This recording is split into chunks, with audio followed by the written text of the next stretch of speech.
Okay, thank you very much. Welcome to the Bhagavad Gita class. We're just starting. We're just pretending to start. So we just completed 9th chapter. Now we are starting with 10th chapter. So we will do Mangalacharan prayers quickly and then start with chapter 10. All right. So I will share the screen.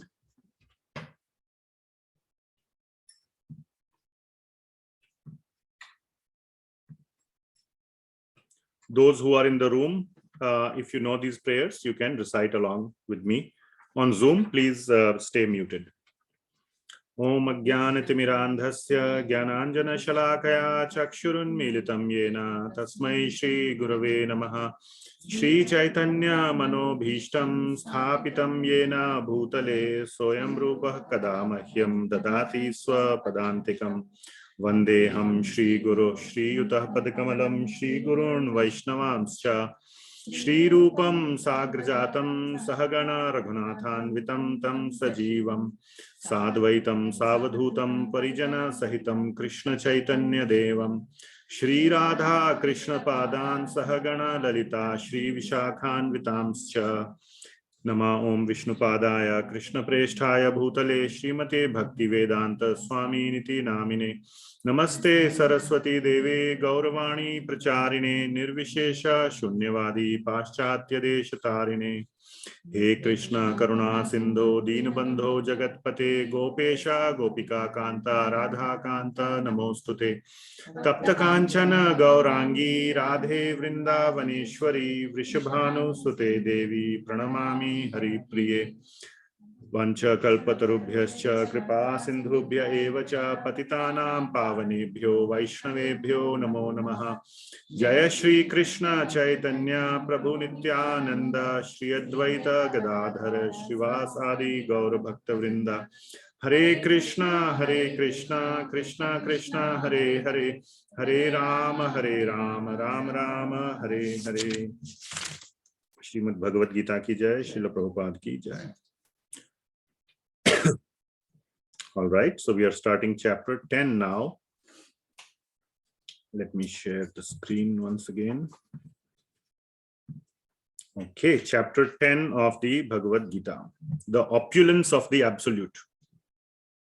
Vibhuti Yoga, this is called. Okay, so this Vibhuti Yoga or the opulence, Vibhuti means the Aishwarya, Chamak Damak, all the wonderful, like the awesome aspects which you will get, like wow, the wow factor of Krishna will be displayed in this chapter.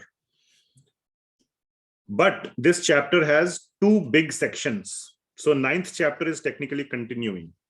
First, majority of the chapter is Vibhuti Yoga. That's why the name of the chapter is Vibhuti Yoga or opulence of the absolute.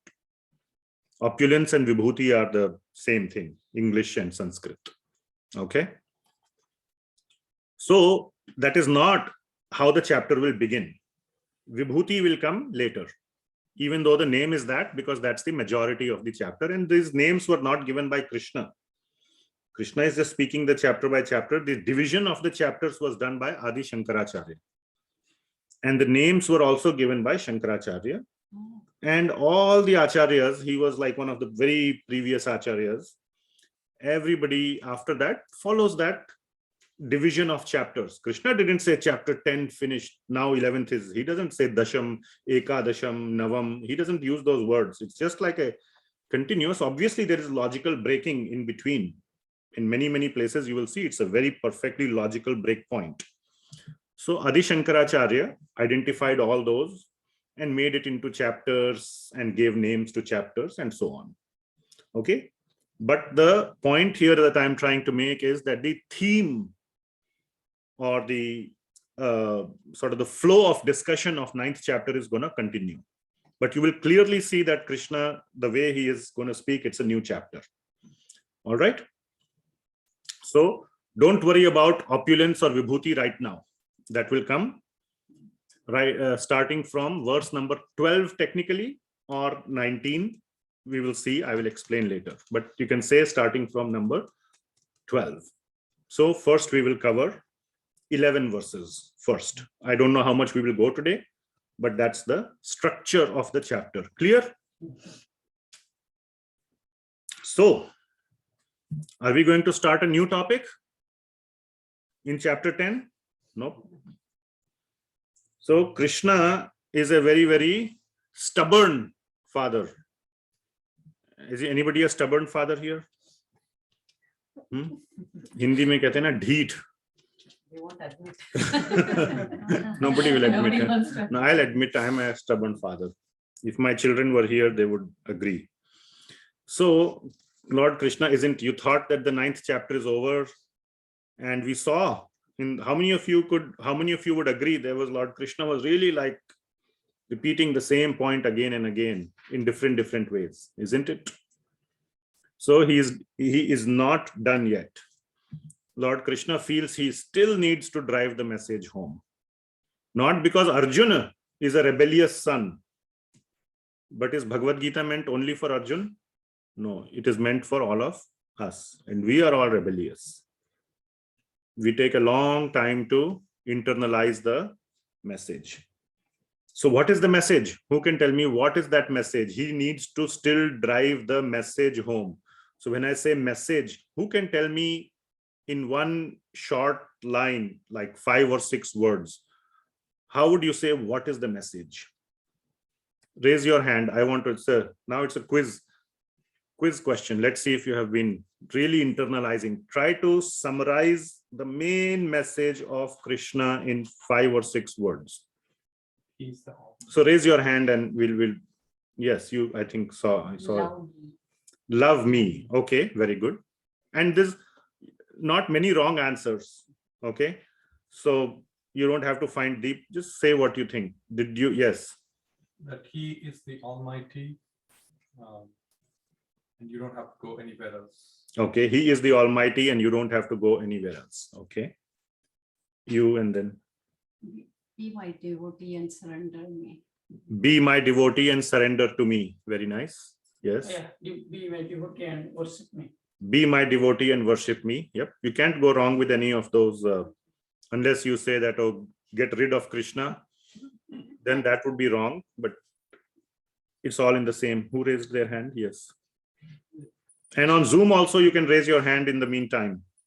Lord Krishna emphasizes that no matter who you are or whatever you are doing, keep me in your mind with full love, and just be assured that you have my courage. So always keep me in your mind and have the confidence that I have your back. Very nice. Okay, we'll go on. Yes. So everybody covered everything. Few words, not a whole paragraph. Yeah. So one thing that God clearly mentioned is even if, as a devotee, even if you slip your righteous path, He will put you back onto the right path. Okay, but that's not the main message. I was asking for the main message. Yes, that's a good point. Okay. Who else? Okay, Ramakant Prabhu, go ahead. Just use this blessed human life to be liberated and get out of this birth and death cycle. All right, very nice. Vijay Lakshmi. And you can lower your hand if you have spoken. Hare Krishna Prabhu. Father Krishna tells his devotees, leave on me everything and surrender to me, and don't think other aspects, and only leave to me everything. That is my. All right, very nice. Thank you. There is one more on the Zoom chat that has been sent, which is very nice, by Shri Devi. Love me, take my shelter, I will take care of you. Very nicely said, concisely. Very nice. Yes, Darpan. Very nice. He's a little bit ahead of us. So that take my shelter. Mam ekam sharanam vraja. Come take my shelter. Very nice. So, okay, Pankaj. Yeah, I don't know if it was already covered, but one of the essences that I could, is it audible? Sorry. Yes, I'm saying it's no Yeah. problem. It has been covered. Krishna has given us the Yeah. statement to repeat. He is himself repeating, so why can't we repeat? Definitely. So it's the essence that I got from one of the key essence was do everything as an offering to Lord Krishna. Whatever activity you are doing, you have him in your mind, and whatever you're doing, you offer it to him. That way you will always be in the right action, basically. Very good. Very nice. You can lower your hand. And then one more message I got from Queen saying, he is the supreme Godhead, come to him. Very good. So all these are very nice answers. Nothing wrong with any of them. I have put one answer from my side. So since I also get to say something, here is what I would like to say. Krishna Bhakti is the main purpose of human life. And Bhakti includes all those things, like you said, come to me, take my shelter. All that is all an aspect of Bhakti. Okay, very nice. So let me ask you, so we still haven't started with chapter 10, any verse, right? This is just, I'm giving you a summary of what has been covered so far and so on. The point is, why Krishna is repeating? Why isn't he done yet? Some of you may be thinking, Arey Baba, kya matlab bevkoof samjha hai mujhe? Like, don't you think I get it? Why are you saying so many times? But that is the main point of Bhagavad Gita. This is the heart of Bhagavad Gita, and Lord Krishna does not want it to be missed. So he's telling this way, this way, this way, from all sides he's telling, so that, even if you miss something, you don't miss the other one. One way or the other, you get it. So when we started Bhagavad Gita, let me ask you, when we started Bhagavad Gita, and especially with those who had no background,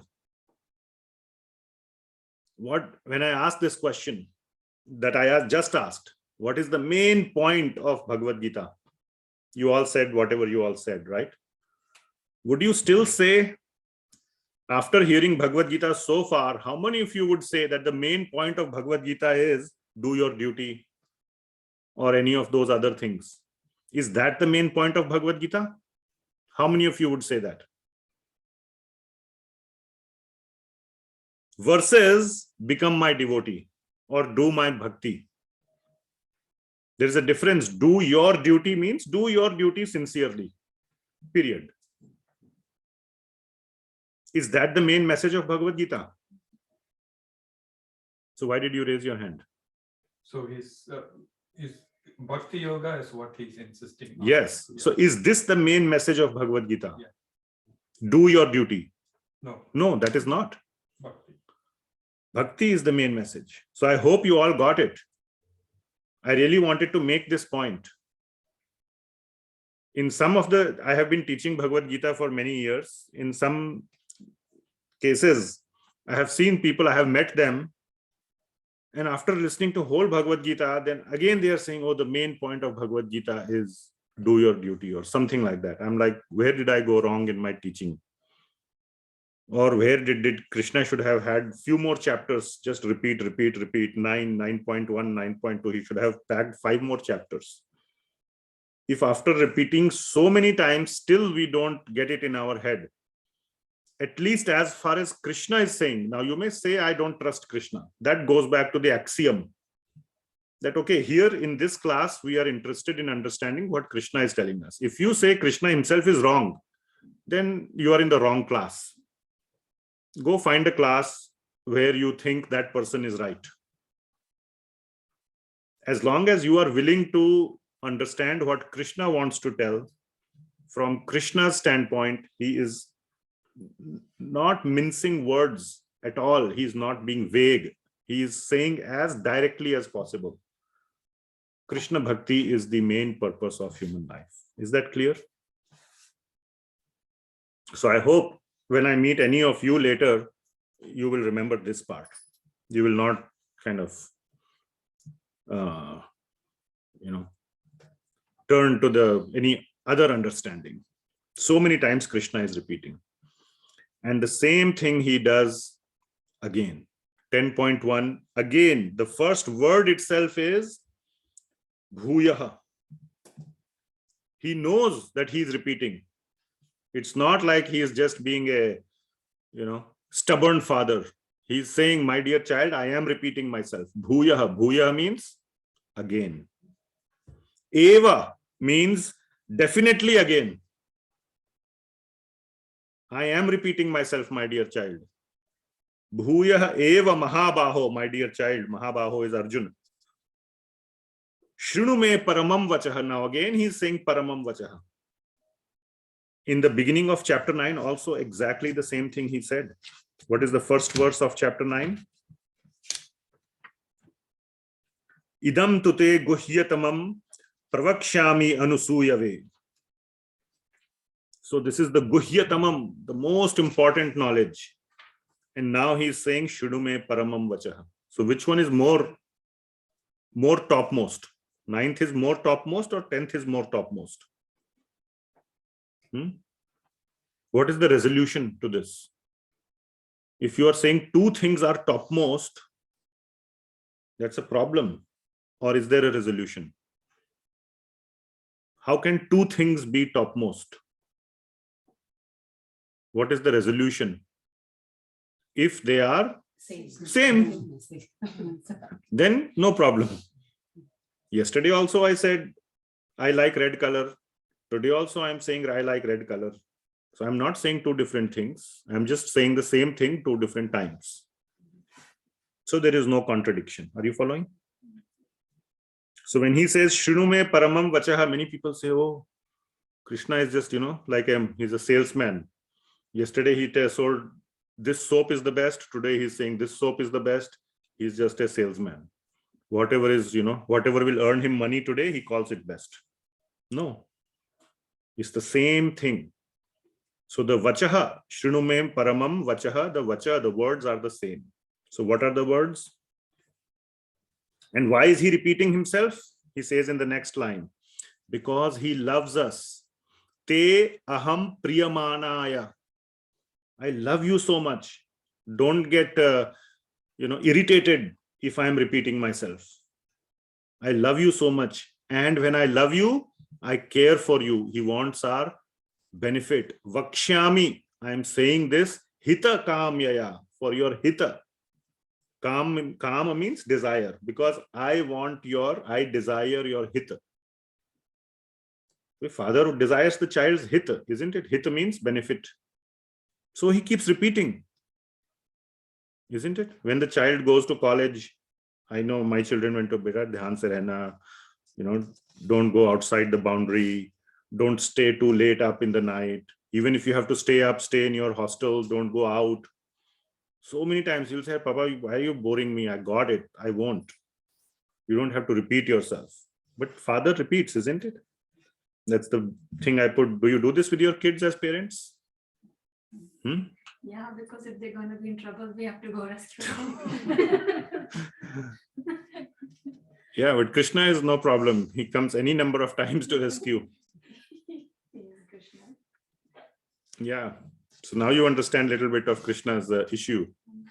Why he is repeating himself so much. Because he loves us and he desires our benefit. He is clearly saying it. Yatte aham priyamanaya vakshyami hitakamyaya. That is the first verse. Samjaya, first verse. And then the question becomes, so he's repeating the message is the same, but in different words, obviously. The words used will be different, but the message is the same. So people don't understand. He continues to repeat himself. Why is he repeating? Because the child is either you can say rebellious or, dumb, whatever you cannot get it in his head. He has what you can say, a thick skull. Moti buddhi hai kehte hain na Hindi mein. Humans have a weak memory. Weak memory. Repeat so many times, right? Yeah. So he says in the second verse that people don't understand Krishna. What to speak of people, Even the devatas fully don't understand Krishna. Krishna is so, complex to understand. And complexity also comes from how can he be so kind? Sometimes the extreme kindness can be complex to understand. And not only complex to understand, it fills you with doubt. So when something is, we say, too good to be true, what is the meaning of that? That it means it is false. What is the meaning of too good to be true? It is so good, it cannot be true, which means it is false. Or we say, what is the catch? Kuch to isme gadbad hai, dal mein kala hai. Isn't it? Something must be wrong. He is hiding something. Here in Krishna's words, there is no fine print. There is no hidden agenda. There is absolutely nothing. And this is sometimes the perplexing part. We keep doubting. And you will see this. Krishna will mention this. Very soon he will say this. Okay. So in the next 4 verses, 3, 4, 5, 6. So people don't understand Krishna fully. He says he's back to in the 9th chapter, those last 11 verses that we did today, 26 to 34, it was all about the loving father, isn't it? The desperate father, wouldn't you say that? Krishna was showing his desperate side. Now he's back to the godly Krishna. Okay, if desperate doesn't work, then let me try to convince you about the fact that I am the greatest. I am God. What he had started off with in the 7th chapter. I hope you can see a clear contrast between 7th chapter and 9th chapter. 7th chapter, that sweetness of a loving father was not present. It was all about the godly nature of Krishna. And 9th chapter, especially these last 11 verses, are all about the desperate loving father, that angle of Krishna. Are you following? So now he's back to the other angle, the godly angle. So I will go to 4 and 5 later. We'll go to 3 and 6 first. So let's read the second verse. We didn't read the second verse fully. So I'll just read the English. So, or maybe the Sanskrit even. Na me vidho suraganaha prabhavam na maharshayah aham adir hi devanam maharshi nam cha sarvashah. The English is, neither the hosts of the demigods, suraganaha. Sura means the devatas, suraganaha, it's plural.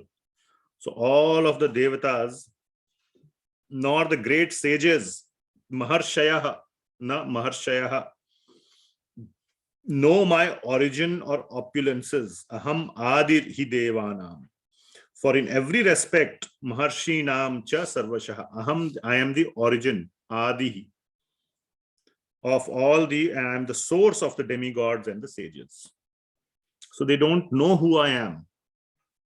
That I am the source from which everything comes. Even they come from me. They don't know this. Okay. So, oops. Yeah.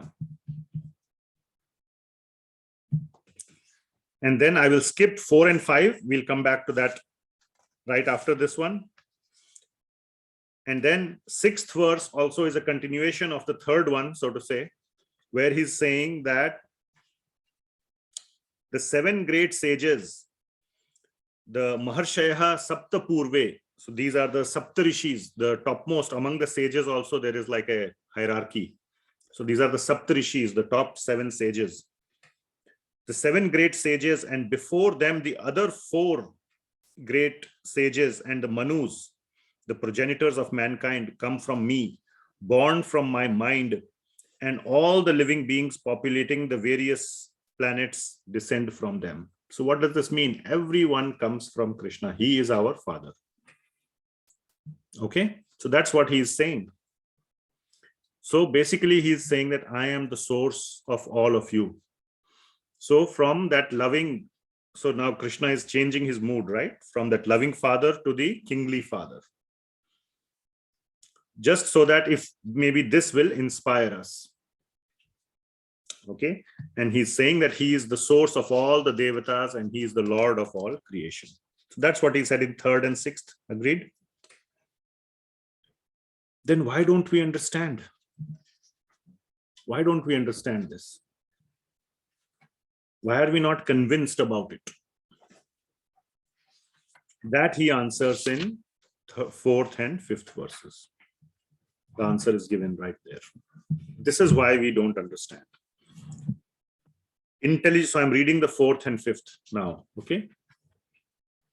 Intelligence, knowledge, freedom from doubt and delusion, forgiveness, truthfulness, control of the senses, control of the mind, happiness and distress, birth, death, fear, fearlessness, non-violence, equanimity, satisfaction, austerity, charity, fame and infamy, all these various qualities of the living beings are created by me alone. So what is the point here? That why we don't understand is because we are forgetful. Or we are fearful. Oh, if I attach myself to Krishna and Krishna only, that means I'm giving up my other shelters. There is fear in that. What if Krishna doesn't have my back when I need it? There is doubt. These are also doubts. What if, is this true? So all these doubts, fears, attachment to what we already have or how we have been conditioned over so many lifetimes. What is our conditioning? I will do it myself. That is material, that is the ahankar. Ahankar is there in every, even a dog or even a insect has a ahankar. I will do it. Don't you see? Do you think dog has a ahankar? Yeah, he has ahankar, you know. If another dog comes on the street, they will fight. He'll say, this is my street. How can you come here, isn't it? It's called a dog fight. Hindi mein kehte, kutton ki tarah kyun lad rahe ho? So dogs also fight, isn't it? Because they have ahankar. So the fundamental point is I can do it myself. That is the ahankar. I don't need anybody else. Or surrendering or taking shelter or submitting to somebody else is the hardest thing to do. So because of our fear, because of our doubt, because of our, I should have added ahankar here. And because we are forgetful, which is all these qualities, Krishna doesn't just mention the good ones. He mentions the bad qualities as well. Fear, fearlessness, fame, infamy, all these things he's talking about. So all these qualities, good or bad, come from Krishna. Are you following? It is up to us to use or discard these qualities, or to put all these qualities to proper use. That is our free will. One of the things also that he has given us is our free will. Plus, he has given us a lot of education. He has given us Bhagavad Gita to tell us what is right, what is wrong. But he really wants us to make that choice. And that is because he wants us to love him with a free choice, not out of force. That's not called love. Love by definition is free choice. If you force someone to love you, you don't know whether they love you or not, isn't it? By force, can you find out if somebody loves you? No. You can never find out if somebody loves you if you force them for an answer. The only way to find out if somebody loves you is when they themselves, out of free will, come and tell you or show their love to you. That is what Krishna also wants. So he's giving us these qualities and he's letting us choose. And many people, more people choose Krishna. In our Kaliyuga, this is Kaliyuga. We think, oh, nobody's choosing Krishna. Why is it like that? Are we in the minority or majority? We are in the minority. Satyuga is also the smallest. Kaliyuga is also the smallest. We discussed this in 8th chapter. Satyuga is 4 times that of Kaliyuga. And it is not, we can say, some people say, oh, there's so much population explosion happening. Hey, Baba, the population was much more back then. This is nothing. And if you take the population of all the other planets, this population increase is just a blip. Okay. So there are many, many, many living entities who do choose Krishna. It's not like Krishna's coming and telling us and nobody is listening to him. Okay. It like in a jail, if a prisoner has not seen the outside, he will feel that the whole world wants to keep us behind bars. The whole universe is conspiring to keep me behind bars. But for the person who is outside the jail, he doesn't see that as the reality. But because the prisoners haven't seen the outside world, they think the whole universe is nothing but the jail. So they will feel that they have been wronged, or they are unfortunate, or they are, So because we are in Kaliyuga, we have a very narrow view. We feel that this is everything. This is not everything. Are you following?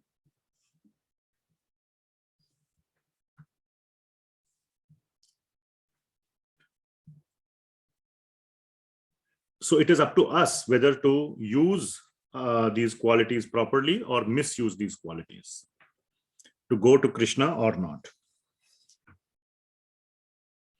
So now we are entering the last section of so-called chapter 9, or the theme of chapter 9. Okay. And we'll go to the 7th verse. Oops, what is this?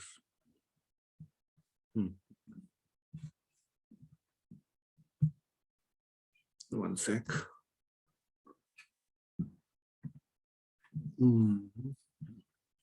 Looks like I have an older version displayed of my slides. Anyway, so please, in your book, I'll fix this. Please go to 10.7.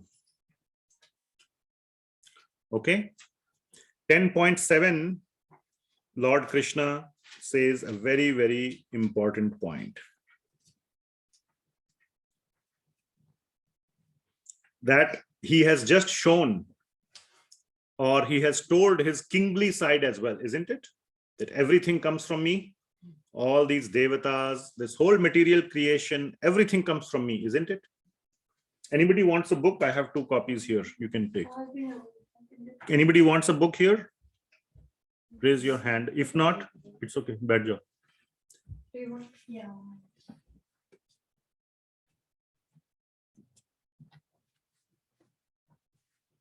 Anybody else wants can take it from here. So I hope all of you have your book. Sorry, I don't have the latest slide here on this laptop.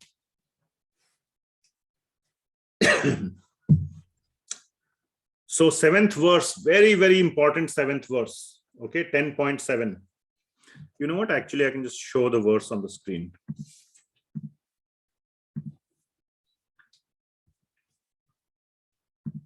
Bhagavad Gita chapter, which chapter we are on? 10. Very nice. Just checking if everybody is feeling sleepy or is awake. 7th verse. Etam Vibhuti yogam cha mama yo veti tattvataha. So avikalpena yogena yujyate natra samshayaha. Na atra samshayaha. So what does it mean? Knowing my kingly side. Now you have seen the sweet side I have told. That was the whole 9th chapter, not whole, but that last 11 verses was all about the sweet, loving, desperate father. Now he's also reminded the kingly side. He had talked about it all through chapter 7 and 8 already. It's not like it's just covered first time in the 10th chapter. All right. That had been covered earlier. Both sides have been shown. So etam vibhuti yogam cha. After having known my vibhuti, my opulence, my greatness, mama yo veti tattvataha, and tattva, who understands, veti means to know the essence of me, who I am. So who is Krishna? Who can summarize quickly? Who is Krishna? What is the tattva of Krishna that he is referring to? Mam veti tattvataha, one who knows my essence. Couple of one you want to shout out? I just said. Who is Krishna? What is the tattva of Krishna? Supreme. All words comes from Krishna. Everything comes from Krishna. What else? Creator, Prabhuji. Creator. What else? You're all on the kingly side. All prevalent. Yeah. All prevalent. Okay. Father. Loving Father. Like So- that demigod just knows me completely. Yeah, very complex to understand. But he is also the sweet, loving Father, always thinking of our benefit. Very, very dear to us. We are very dear to him. So that is who is Krishna. So knowing this, knowing all these things, that is the tattva of Krishna, not just the Vibhuti part.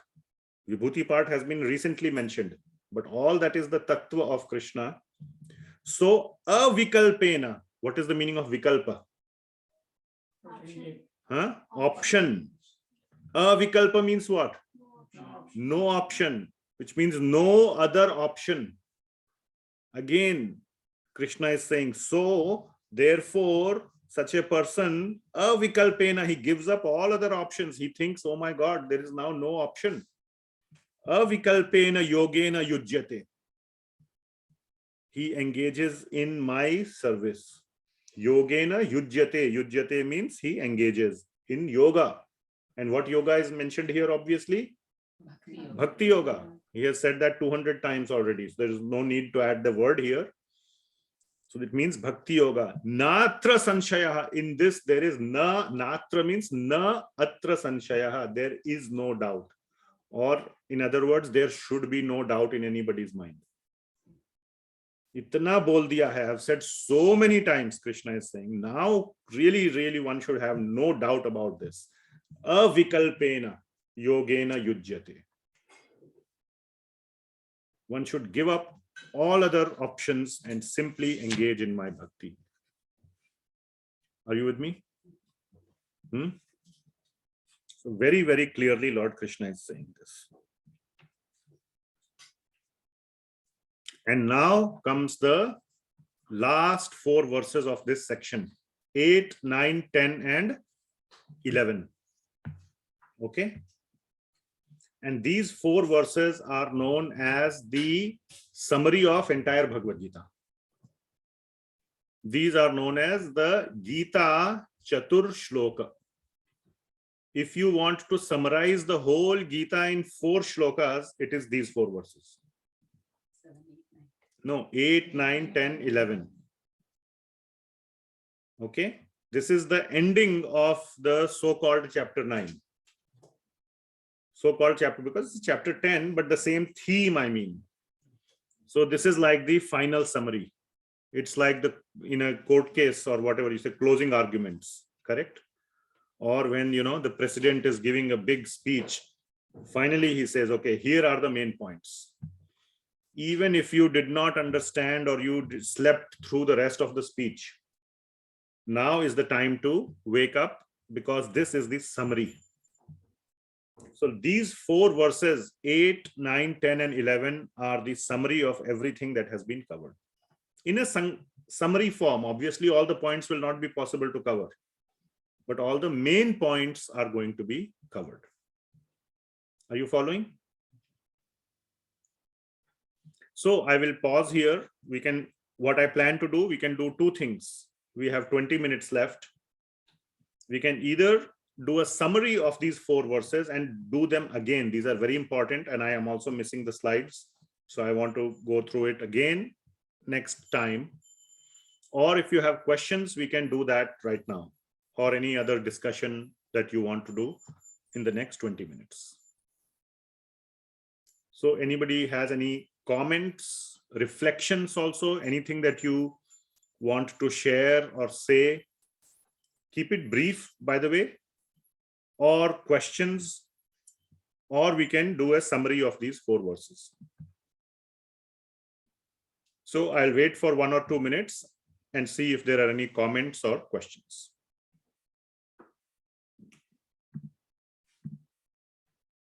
And in the meantime, you can take a few minutes to review what we have studied.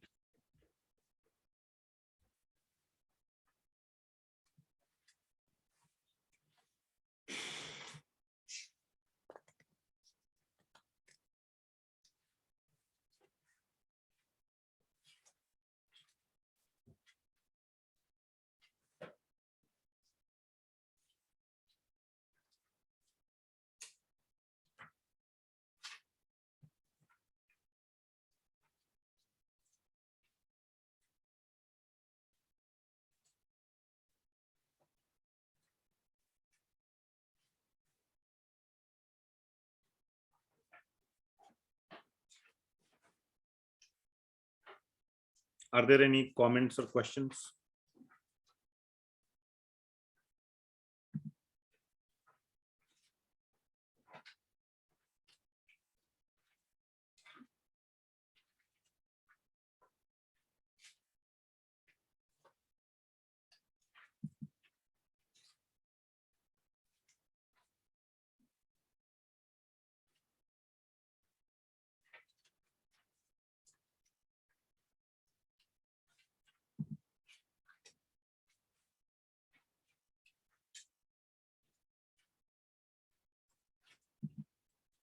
Yes, Harini. Namaste, Prabhuji. I have a question. Maybe I'm missing pieces though. So I was wondering, Krishna is talking, saying all these to Arjuna and like all the devotees, how we can intercorrelate all these into he is in the battlefield. So how the situation came where, I'm thinking like that might be not the time to talk about it, but like I don't know how, that's why I'm saying like I may be missing pieces. So the question is that, if I understood correctly, and please correct me if your question I did not understand, is that we are in the middle of a big world war. Yep. Like nothing less than a world war. Is this the time to talk about all these things? Or Yeah, so how come we are discussing all these points in all the these in the battle of the war. Yep. Okay. So Arjuna, okay, thanks. You can mute yourself. Yeah. Arjuna is the chief commander of one side of the world war. He's not just a soldier. He is the chief commander. He is the one everybody is betting on to win the war on their side. And on the other side, they also know that if this guy is killed, then we can win the battle easily. So for both sides, he is the most crucial person. As crucial as on the other side is Bhishma. These are the two, big giants of the two sides. Okay. And both happen to be great devotees of Krishna. All right. But anyway, and if you have this doubt, I would request, or whoever has this doubt, I would request you to go back and review chapter 1. There, Arjuna, who prepared for 13 years for this war, when they were sent for the forest exile, they knew that this battle is going to come. And so Arjuna spent all his time preparing for this because he knew it would come down to this. Okay. So after all that preparation, he comes to this world war as the leader, as the one of the most consequential persons on the war, and says, I don't want to fight. And not only that, you should understand the reasons why he says that. So it is a huge conflict in his heart. And for him, he has fought many, many battles. Now you need to then read a little bit of Mahabharata. This is not the first time. Okay, this is the most important war of his life. Yes, but war is not new to him at all.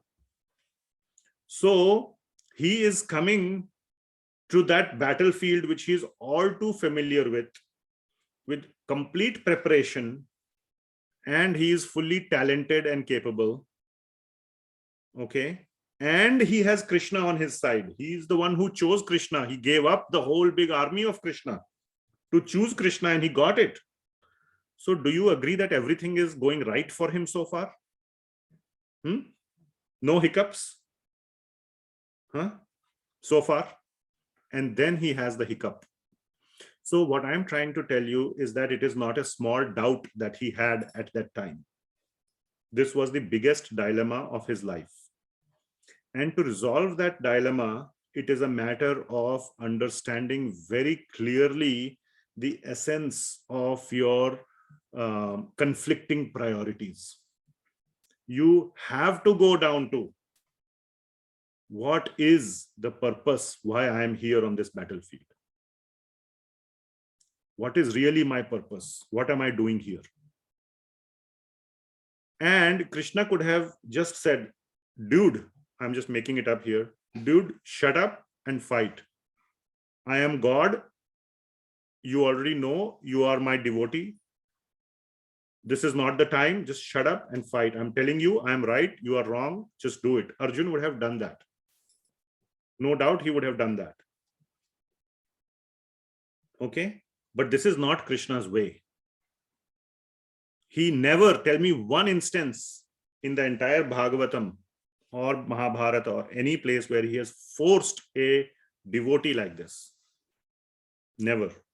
Even a demon, even though he can with a little slap, not even a slap, with his thought, he can kill a demon, isn't it? But he engages in long wars and battles. With Hiranyakashyap, the battle went with Hiranyaksh, the battle went on for 1,000 years. Before, with a little slap under his ears, he killed him. Little slap. He could have done that with his thought itself. He's sitting in the heart of everyone. He can cause a heart attack. Why do you even need to go and punch him? Just cause a heart attack and you're done. Okay, so Krishna never, he gives full opportunity. The demons want to fight. They want to prove that they can kill Krishna. He gives them an opportunity. Okay, you want to overpower me? Try. I'll come and fight. I'll not use my back doors. I will not use my, inherent Paramatma capacity. You want to fight me? I will fight you. So he never forces. So in the same way to Arjuna, he is making him make the choice. He is showing him the purpose of life, the priorities. And he will say at the end of Bhagavad Gita, Yad Ichhasi Tatha Kuru. Consider carefully everything I have said. Please open 18th chapter, 63rd verse. Okay. Very important verse, 63. What does he say? Iti te jnanam akyatam guhyad guhyataram maya. Now I have told you the most important knowledge. Akyatam. Akyatam means I have completely described in detail everything. Sab bata diya. Now he is saying whatever I had to tell, I have told you. Vimrishyaittad. Think about it carefully. Deliberate upon it. Take your time. Then find asheshena. Asheshena. Shesha means limited or something that finishes. Asheshena means think, take your time. Jaise kehte hain na English mein. No problem, take your time. Don't you say that? Take your time means as much time as you want. Asheshena. And then he says, Yat ichhasi tatha kuru. Do what you want. So the ultimate choice has to come from Arjuna. God will never tell what to do.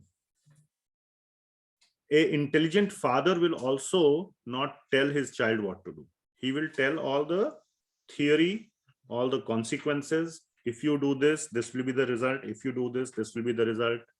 But ultimate choice is yours. So this 63rd verse is where Krishna is really leaving it on Arjuna. And then if you go to the 70th verse,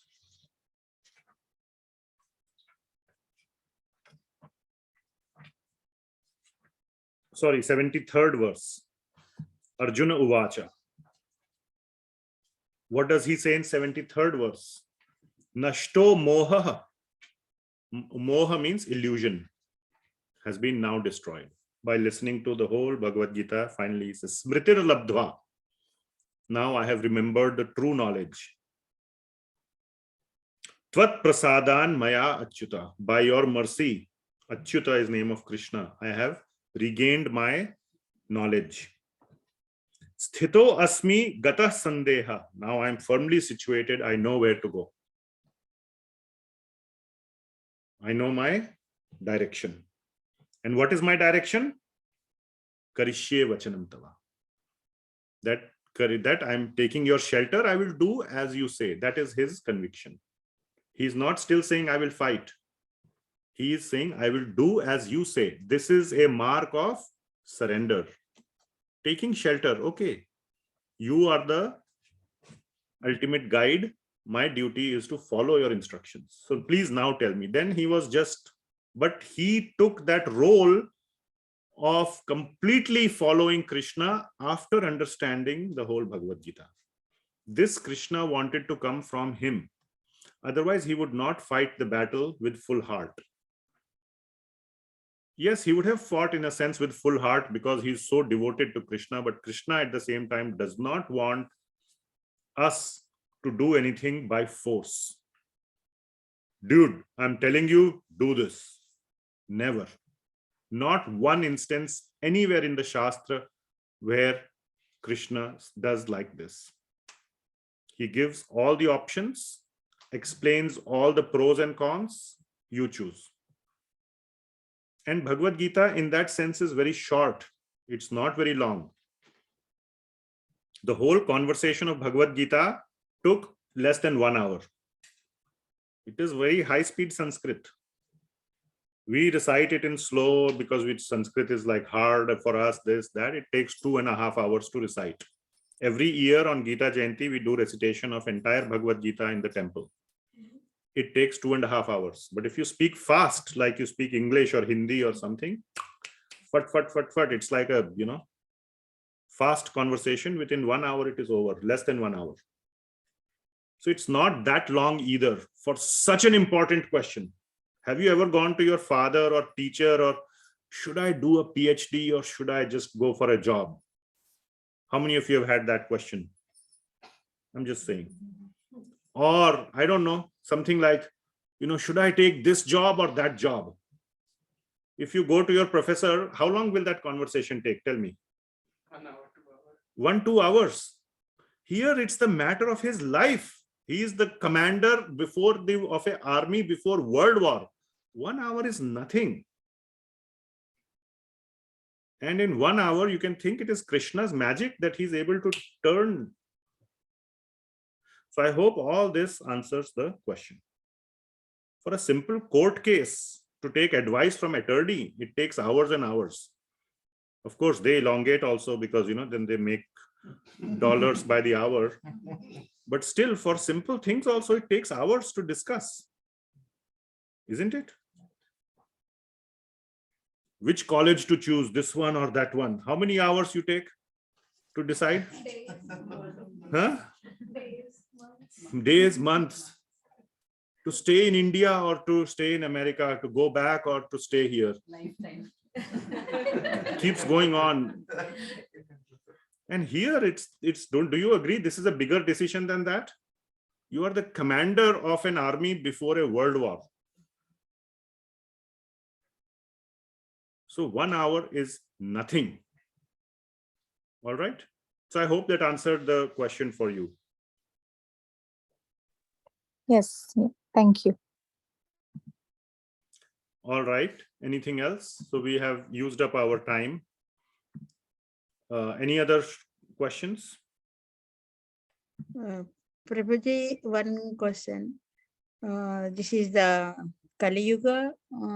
Because of all of us influenced by Krishna, Lord Sri Krishna, immediate yuga of the Dwaparyuga related.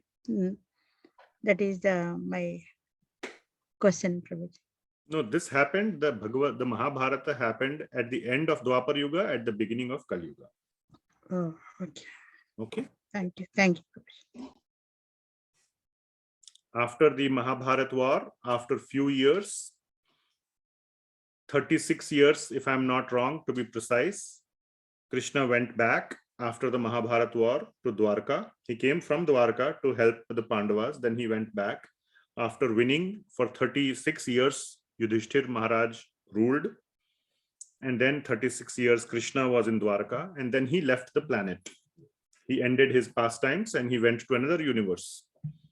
So that is the time when Krishna leaves the planet, this particular universe. That is the specific point of time when we change from Dwaparyuga to Kaliyuga. The moment Krishna disappears, Kaliyuga begins. That's the specific time. And those details are available in Srimad Bhagavatam, first canto. All right. Thank you, Prabhuji. All right. Okay, so we will next class also very important. First, I would say 30 minutes or so, or 30 to 40 minutes. We will cover those 4 verses, Chatur Shloki of Bhagavad Gita, Gita Chatur Shloki, that is called. Please try to read ahead if possible. It is the entire summary of the Bhagavad Gita, for the entire Bhagavad Gita, especially the Bhakti section, because this Bhakti section is the summary of whole Bhagavad Gita anyway. And the summary of that is these 4 verses, 10.8 to 11. 10.8, 10.9, 10.10, 10.11. So about 40 minutes we will discuss this. And remaining 1 hour, 20 minutes, we will complete chapter 10. Because that opulences part and all will go faster. So we went very slowly through the 7th chapter, 8th chapter, 9th chapter. Now we will pick up speed. 10th, 11th, 12th, and we will pretty much be doing, I hope, 1 chapter a week. So we will pick up pace because the most important part of Bhagavad Gita is done. And it will again repeat itself at some places as we go along. But really the essence, the centerpiece, the most essential piece will be done next week. These 4 verses. And then we will pick up, accelerate quite a bit. Okay, so that's what we will do next week, going forward, etc. Any last minute points or questions before we end? Next week class, even though it's a long weekend. Yeah, even though it's a long weekend, Memorial Day and all that, we will have a class next week. Wherever you are, you can attend from there. All right, we will close the discussion. Thank you so much. Srimad Bhagavad Gita ki jai, Srila Prabhupada ki jai. Hare Krishna. Hare Krishna. Hare Krishna. Thank you, Prabhuji. Hare Krishna. Thank you. Thank you, Mataji. Thank you, Prabhuji. Hare Krishna. Hare Krishna. Thank you. Thank you, Prabhuji. Hare Krishna. Thank you. Okay, I'll close the Zoom then. Thank you.